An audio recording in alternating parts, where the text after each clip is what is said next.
नमस्कार, माझ्या स्क्रीनवर तुम्हाला एक व्यक्ती दिसत असेल. हे आहेत शिवसेना शिंदे गटाचे बुलढाणा विधानसभा मतदारसंघाचे सन्माननीय, संस्कृती नसलेले, दूरदृष्टी नसलेले विद्यमान आमदार संजय गायकवाड.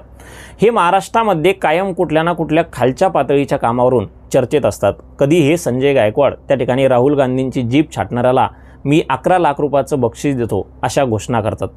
कधी हे संजय गायकवाड मी माझ्या कार्यकर्त्यांना 35 कोटीचं कमिशन सोडून दिलं असं सर्रास बेताल वक्तव्य करतात. कधी हे संजय गायकवाड त्या ठिकाणी आचार्यांवर, विधान भवनातील आचार्यांवर बुक्क्यांनी हल्ला करतात. कधी हे संजय गायकवाड सर्रासपणे सर्वसामान्य लोकांना जीवे मारण्याची, चिरडून टाकण्याची धमकी देतात. पण दुर्दैव आहे या महाराष्ट्राचं की यांच्यावर कधीच कुठलीच कारवाई होत नाही. कारण एकनाथ शिंदेंनी जेव्हा शिवसेना फोडली तेव्हा हे संजय गायकवाड त्यांच्यासोबत होते. त्यामुळे एकनाथ शिंदेंवर यांचे उपकार आहेत आणि त्या उपकारामुळं एकनाथ शिंदे कधीच या संजय गायकवाडांवर कारवाई करत नाही. यांच्या एकमेकांच्या प्रेमाच्या खेळात महाराष्ट्राची मान, महाराष्ट्राची संस्कृती त्या ठिकाणी कायम खाली झुकते. काल या संजय गायकवाडांनी एक पुस्तक शिवाजी कोण होता या पुस्तकाच्या एका वादावरून त्या ठिकाणी या पुस्तकाचे जे काही प्रकाशक आहेत प्रशांत आंबी यांना एक कॉल केला. आणि मित्रांनो, या महाराष्ट्राचं दुर्दैव आहे की या महाराष्ट्राचा एक रनिंग आमदार 9 मिनिटाच्या कॉलमध्ये 30पेक्षा जास्त अत्यंत खालच्या पातळीच्या नीच प्रवृत्तीच्या शिव्या त्या ठिकाणी त्या प्रकाशकाला देतो. दुर्भाग्याची गोष्ट म्हणजे या पुस्तकाचे लेखक गोविंद पानसरे आहेत, ज्यांनी हे पुस्तक 1988 मध्ये लिहिले. म्हणजे 38 वर्षानंतर अचानक संजय गायकवाडांच्या हातात कुठलं तरी पुस्तक येतं आणि कॉल का करतात की शिवाजी कोण होता यामध्ये छत्रपती शिवाजी महाराजांचा त्या ठिकाणी लेखकानं एकेरी उल्लेख केला आहे आणि हे पुस्तक प्रकाशितच का केलं यासाठी संजय गायकवाड कॉल करतात. आता कॉल करण्याचं कारण होतं छत्रपती शिवाजी महाराज, पण यांनी फोनवर जी भाषा वापरली ती इतकी नीच प्रवृत्तीची होती की अफजल खान आणि औरंगजेबही यांच्यापेक्षा चांगलं बोलत असतील ही सगळ्यात मोठी वास्तविकता आहे. खरं तर जे छत्रपती शिवाजी महाराज आईला आईसाहेब म्हणायचे, आज या संजय गायकवाडांनी 9 मिनिटाच्या कॉलमध्ये आईवरून, बहिणीवरून आणि बायकोवरून त्या ठिकाणी 30पेक्षा जास्त शिव्या त्या ठिकाणी त्या प्रशांत आंबी यांना दिल्या. पण मी परत तेच सांगेल, यांच्यावर कुठलीही कारवाई होणार नाही. कारण अशा बऱ्याच घटना मागच्या 5-10 वर्षात यांच्या बाबतीत घडल्यात. खरं तर मी स्वतः याच बुलढाणा जिल्ह्याचा आहे. बुलढाणा जिल्ह्याची सध्या महाराष्ट्रामध्ये मागासलेल्या पहिल्या 5 जिल्ह्यांमध्ये बुलढाणा जिल्ह्याचं नाव येईल. दुर्भाग्याची गोष्ट आहे की आमच्या बुलढाणा जिल्ह्यातील राज्यकर्ते कायम अशा फालतूच्या गोष्टीवरूनच प्रसिद्ध होतात. पण कधीच एखादा मोठा प्रोजेक्ट आणला किंवा एखादी मोठी कंपनी आमच्या जिल्ह्यात आणली अशी बातमी येत नाही. हे या जिल्ह्याचं दुर्दैव आहे. पण तरीही आमची सर्वसामान्य लोक या अशा कुठलंही शिक्षण नसलेल्या लोकांना निवडून देतात.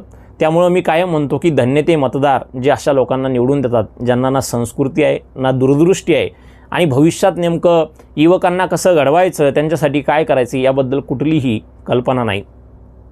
त्यामुळं आज जेव्हा या देशाला स्वातंत्र्य होऊन 75 वर्ष झाले, आज पहाडी भागांमध्ये त्या ठिकाणी रेल्वे चालली, आज त्या ठिकाणी लोक अंतराळात चालले. पण दुर्भाग्याची गोष्ट आमच्या बुलढाणा जिल्ह्यातील अनेक तालुक्यांमध्ये, म्हणजे बुलढाण्यामध्ये घ्या, शिंदखेड राजा, देवगाव राजा, लोणार, मेहकर या तालुक्यांमध्ये आजही रेल्वे त्या ठिकाणी पोहोचलेली नाही.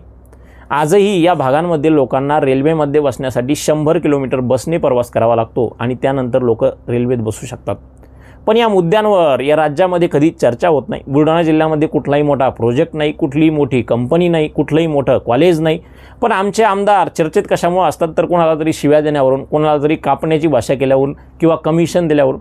आणि त्यामुळं संजय गायकवाड हा एक असा आमदार आहे की मी वारंवार तेच म्हणेल की धन्य ती जनता जी यांना मतदान करते. कारण का अशा माणसाला लोकांनी मतदान करावं हा खूप मोठा प्रश्न आहे.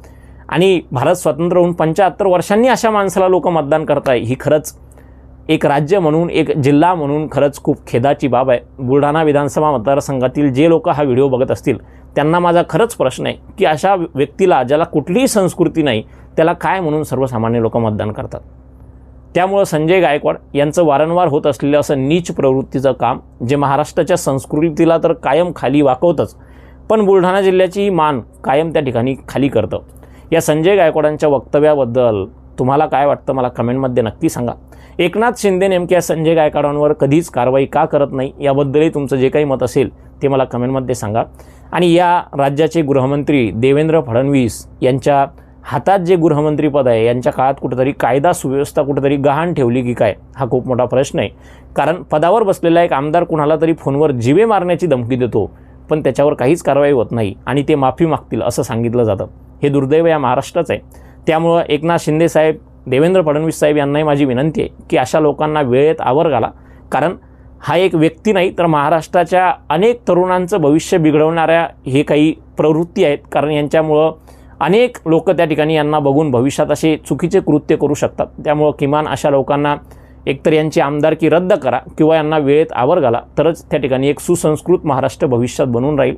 या संपूर्ण विषयावर जे काही तुमचं मत असेल मला कमेंटमध्ये नक्की सांगा आणि असेच महत्त्वाचे व्हिडिओ पाहण्यासाठी चॅनलला सबस्क्राईब करायला विसरू नका। खूप खूप धन्यवाद।